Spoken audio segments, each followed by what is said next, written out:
Hola, muy buenas. Este es el video del trabajo práctico de integrador de simulación. El sistema que elegimos simular en el Logic fue la plaza Charles de Gaulle, que es la del Arco de Triunfo, ubicada en París, y es una de las rotondas más grandes del mundo. Con 2 avenidas principales y 8 carriles sin delimitar, es prácticamente inevitable que se provoquen embotellamientos o incluso accidentes menores frecuentemente, sin mencionar también la densidad de vehículos que pasan por ahí.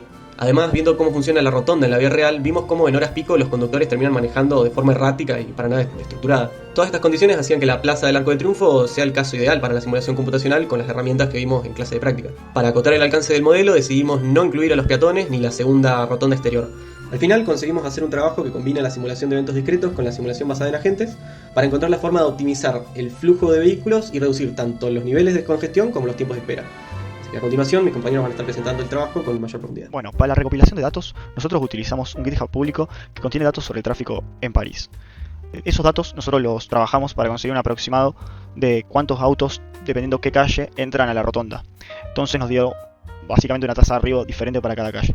A esa tasa de arribo de cada calle la multiplicamos por una variable llamada lambda scale, que es básicamente escalar el lambda para obtener un mejor funcionamiento y desarrollo del sistema. Para la parte de los autobuses, nosotros utilizamos el mismo valor para cada llegada de autobús, que le dimos un 0,06 a cada uno.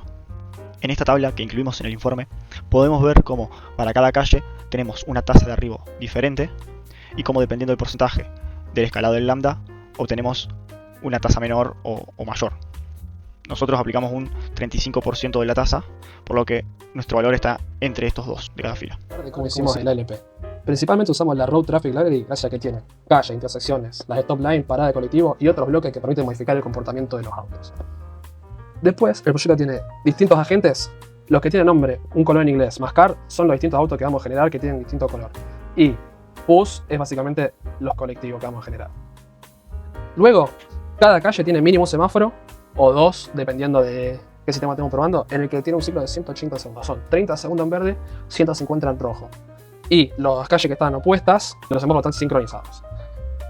Luego, para cada calle, de cada vía de acceso, le permitimos solo cierto, que los autos, depende de qué carril estén midiendo, pueden entrar a ciertos carriles de la rotonda. Por ejemplo, en esta, los autos que vienen por el carril izquierdo se meten solamente a los carriles internos de la rotonda. Los que vienen por el medio a los del medio y los de la derecha a los exteriores. Esto es básicamente para evitar que un auto que no viene por el carril derecho, por ejemplo, viene un auto en el medio y quiere entrar a la rotonda por el carril exterior, no pueda, ya que tiene autos que vienen pasando por su derecha por la misma vía de acceso y no encuentra nunca hueco para tirarse. Y después tenemos aquí cómo manejamos el comportamiento de los autos. Tenemos los car source o bus source, que los bus source tenemos que crea un colectivo cada 16 minutos aproximadamente, pero de las 12 calles solo 10 crean porque Carnot y Mercedes no tienen parada de colectivo, entonces no generan los colectivos. Para los autos tomamos datos de la vida real y los multiplicamos por cierto valor para que sea más fácil el desarrollo del modelo. Los colectivos, después de crearlos, medimos también el tiempo en el que se crearon, al igual que los autos, pero tienen la particularidad que los colectivos, después de medir el tiempo, van a la parada y le pusimos un delay que sea una distribución triangular de 8 a 15 segundos. ¿Cómo decidimos a qué calle salen de la rotonda los autos?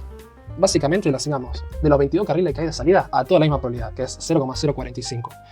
Entonces, una calle que tiene 3 carriles tiene 0,045 por 3, que da 0,035, sería la probabilidad de salida.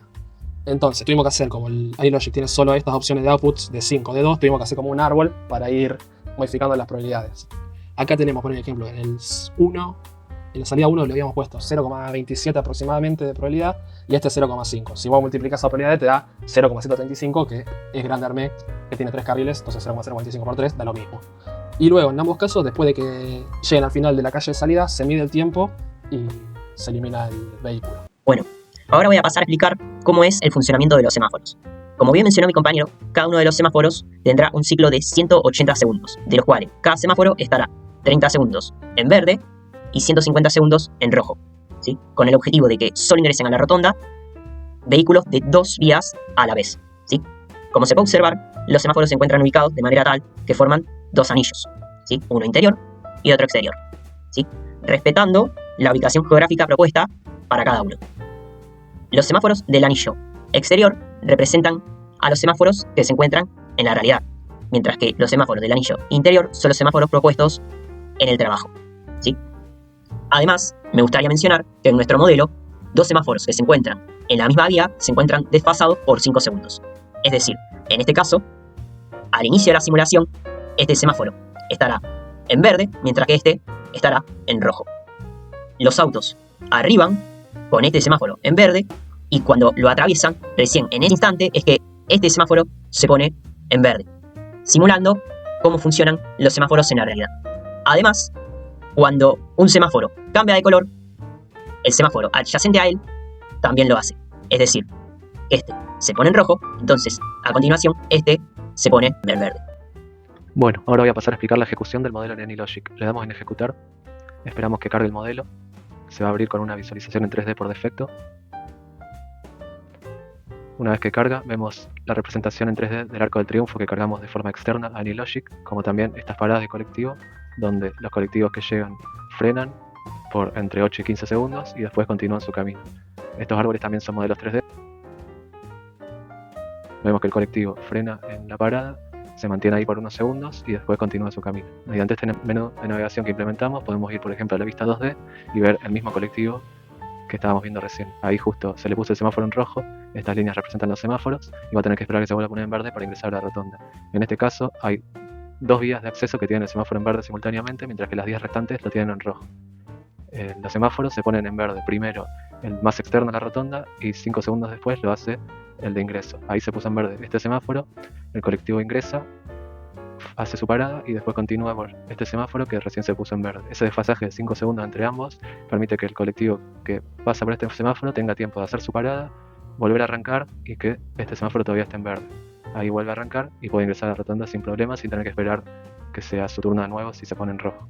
Si vamos a la sección estadística, tenemos el árbol de distribución probabilística de elección de salidas de los vehículos que ya se explicó anteriormente, de autos quise decir. Lo mismo pero para colectivos, agregándole esta sección que permite que frenen las paradas y los gráficos.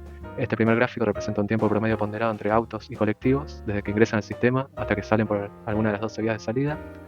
Este segundo gráfico lo mismo, pero solo para los autos, y el tercero solo para los colectivos. Si ponemos en velocidad virtual para que esto vaya un poco más rápido, vemos que se van dibujando los gráficos a medida que pasa la simulación. Este valor que aparece a la derecha de los gráficos es el valor que va tomando ese dato que estamos midiendo en tiempo real, y este tiempo es el tiempo de la simulación. Por último tenemos una sección lógica donde se ven los semáforos, que expliqué recién, donde hay un desfasaje entre semáforos de la misma vía.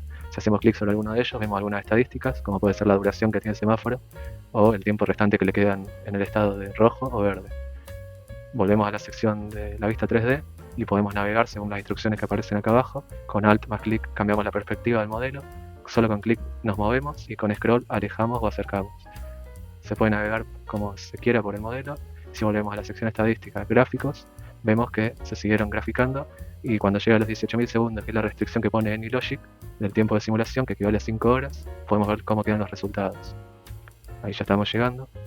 Una vez que llega a los 18.000 segundos, aparece este cartel que dice que llegó al límite y vemos que los autos tardaron un promedio de 124,70 segundos desde que aparecen en el sistema por alguna de las 12 vías de acceso hasta que salen de él por alguna de las 12 vías de salida. Esto equivale a un poco más de 2 minutos. Por su lado, los colectivos, dadas las condiciones que ya expliqué, tardaron 226,43 segundos, que es entre 3 y 4 minutos. Por último, el tiempo promedio ponderado dio un valor de 126,29 segundos que incluye tanto autos como colectivos. Esto nos da una idea de cuánto tardan los vehículos en general desde que aparecen en el sistema por una de las 12 vías de acceso hasta que salen por alguna de las 12 vías de salida. En este apartado se determinará el intervalo para el cual se tiene un 95% de confianza de que los valores del tiempo del agente en el sistema, nuestra variable, estén dentro de este intervalo. Utilizando las fórmulas previstas en clase, se averigua el desvío estándar y el margen de error o semiamplitud del intervalo de confianza. Para su cálculo se tienen en cuenta los resultados obtenidos en cada una de las corridas, el número total de ellas, en nuestro caso es 30, y una estimación del promedio de la muestra, T barra, para cada uno de los casos simulados. Con dichos datos se obtienen estos resultados, con los cuales se arma los intervalos de cada modelo. Como se puede observar, los intervalos no se solapan entre sí, lo que facilita la comparación entre modelos. Con estos cálculos se puede determinar que el sistema base es el más rápido, por ende no hace falta hacer las modificaciones como agregar semáforos ya sea sincronizados o desfasados, pero el tiempo no es todo como para determinar cuál es el mejor sistema, porque si uno observa las simulaciones, el sistema base es el menos robusto, es decir que es más fácil que colapse con gran cantidad de agentes. En cambio, tanto el sistema desfasado como el sincronizado necesita una mayor cantidad de agentes para que termine colapsando. Con esa lógica, el mejor modelo entre el sistema desfasado o el sincronizado termina siendo el desfasado porque es el que menos tiempo se está dentro de dicho sistema.